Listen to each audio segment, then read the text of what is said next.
I'd always thought that Australia ought to have a two-ocean navy. We'd advocated using the facility at Stirling, which I originally thought ought to be at Albany, because Stirling's challenged as a naval base for ships much bigger than a submarine or a frigate. Albany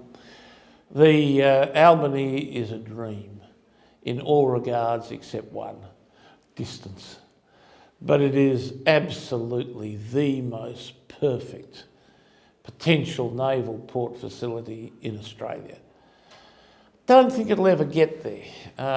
We had it dramatically demonstrated as the Anzac fleet was assembled there, but it's just a bit too far away. And I think that's why they went for the, if you like, the environmentally, and I don't mean that in the classic environmental sense, but in the military environment, the environmentally challenged Stirling, and because it was close to West Australian industry and all the rest of it, which is important for a naval base to be. But I guess what was my view anyway, and a natural view for a West Australian, was reinforced by the fact that operating from Western Australia made conventional submarines work. You know, we have vast distances to cover for our underwater force. In many ways, people who would be presented with the proposition that you have those distances to cover, they'd take the view that perhaps you ought to have nuclear submarines, if that is the issue. The response to that is that the waters in which you operate are not really nuclear submarine friendly. They're conventional submarine operating zones, so we need them. But you can't make a conventional submarine fleet work without deployment from WA.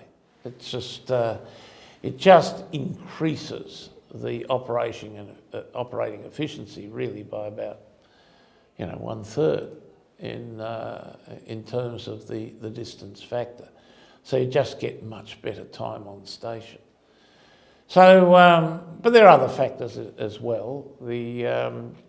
The Indian Ocean is of maritime strategic significance for us for a variety of reasons, not least our routes to major suppliers of items critical to us, oil in particular. So it was an easy decision to make, to do a two-ocean navy, but the fact that we're going to such a much greater obvious reliance on submarines made it essential. I think the connection with the Middle East was obviously a major factor. The second was, and I'm not sure I would have said it in previous interviews with you, but it's something which we need to watch and with great care, because it potentially engages us. The Chinese are now more emphatically engaging the Indians, not the Americans actually, the Indians in a contest in the northern Indian Ocean, building strong relationships with Sri Lanka, setting up bases in Djibouti. This has the attention of the Indians at a point of time when the Indians themselves have stopped being overly focused on their borders and have started to look east, to look to the archipelago, to look to the choke points that are vital to us. Those choke points, which are Indian Ocean and Pacific Ocean, but approached by us from the Indian Ocean, by and large, or from Western Australia, by and large, those choke points are the critical geographical features of the defence of Australia. And you have to be prepared for those choke points to get breached. And if they are, where you'll be operating is the Indian Ocean. Bar one of them, where you'll be, that's the one over New Guinea, but bar one of them, you will be operating essentially in the Indian Ocean. So you actually need an Indian Ocean operational capability.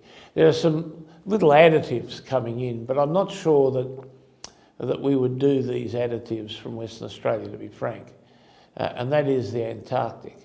If we're going to take the Antarctic seriously, we actually have to have a much greater scientific presence.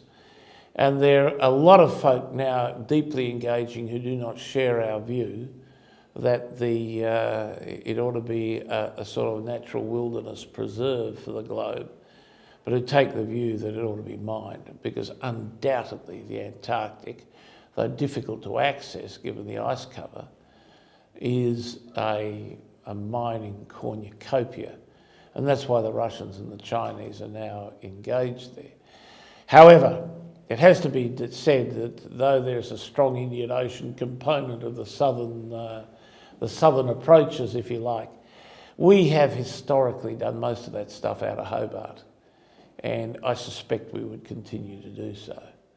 Though Albany would be perfectly sited for that sort of activity.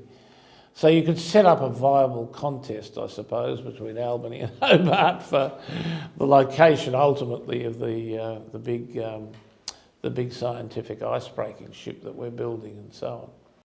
Absolute. Look, the Pacific Patrol Boat program has been magic. It's kept the South Pacific in the Australian strategic mind, because we deploy with the boats, Australian Lieutenant Commander, we get much better information on what was going on in the region as a result of all of that. And while there's obviously not the concentration of island states in the Indian Ocean that there is in the South Pacific and Central Pacific, just enormous, there are enough for it to be a very viable project. And some of it would actually be quite useful, I think, in relation to countries that we'd see as more substantial than a base that was in a South Pacific island somewhere. You'd see it, you might even do it with Bangladesh, for example, Sri Lanka, for example. These are substantial states. They're not like South Pacific Ocean island states. Well, they don't sit in our minds as extensively as they probably ought. I don't think Australians are aware of how heavily we're engaged in the mining industry in Africa. Very big we are. We're a big player in the mining industry, so we've got a bit of an interest in projecting ourselves forward into Africa. You know, in the case of what we're talking about in the Northern Indian Ocean and in the South Pacific, we're actually talking in strategic terms. If you're talking about the islands close to Africa, it's less strategic than presentational. So they're not expensive, these patrol boats. It'd be a good way to establish a presence in the sort of East African region where we do that. And so you don't be talking about a handful of boats, but they would be pretty useful. Now you could add to that the Seychelles, then that'd be very useful there. Don't know about the Maldives, I don't know what they're up to. I mean, certainly it'd be an obviously useful boat for the Maldives. Don't know what their strategic orientation is at the moment. I think you'd find that, the more the program developed, the more you'd look towards the strategic routes. So while you'd look to the southern regions, as we've been discussing here, the regions that get priority would be that close to the choke points, so that's very much the northeastern Indian Ocean. Switching across to the northern Indian Ocean, those would be the zones of priority in the Indian Ocean patrol boat program, but then you'd switch to the sort of Seychelles, Maldives type zone, which is routed towards the Arabian Sea and the Persian Gulf, and then finally to your attention would come the southern African island states. And so you wouldn't be able to base an argument that would impress a government around the African islands. You could base an argument that would impress a government about the northeastern Indian Ocean. Look, the threats and opportunities in the Indian Ocean are broadly based. The threats are obvious. The fact that the Indonesian archipelago is so critical to us, and the response to difficulties or threats emerging from the Indonesian archipelago, through the Indonesian archipelago, not from it, absolutely require priority attention of Australian Defence Forces and strategically. More generally, pulling back from that, that gives us an interest in the northeastern Indian Ocean, and then trade and supply routes give us an interest through the northern part and northwestern part of the Indian Ocean in particular. We have interests elsewhere too. Economically, it's a trading future.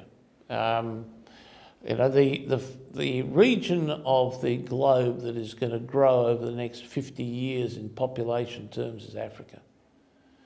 Africa is going to start to present substantial markets to the rest of the world. And so at the moment, the markets presented to us are essentially North Asian. Beginning to increase in South Asia, but basically North Asian. And to secondarily Southeast Asia and South Asia. But as the century goes by, the African market's going to become more and more important. Maybe for our raw materials, it'll certainly become an important zone for investment for the Australian mining industry. But it's going to be a difficult, a longer term perspective in regard to that. So the Indian Ocean is going to have massive strategic importance. Frankly, its economic importance at the main, at the moment is that's where the oil comes from, and we're becoming increasingly oil depleted. So those routes are becoming much more significant to Australia than they were when I did the white paper in '87. So Indian Ocean's going to be it's on the paper, it's on the agenda. All the speeches I used to hear from Australian foreign ministers, defence ministers, when I was ambassador to DC and since I've come home, it's there, it's a priority.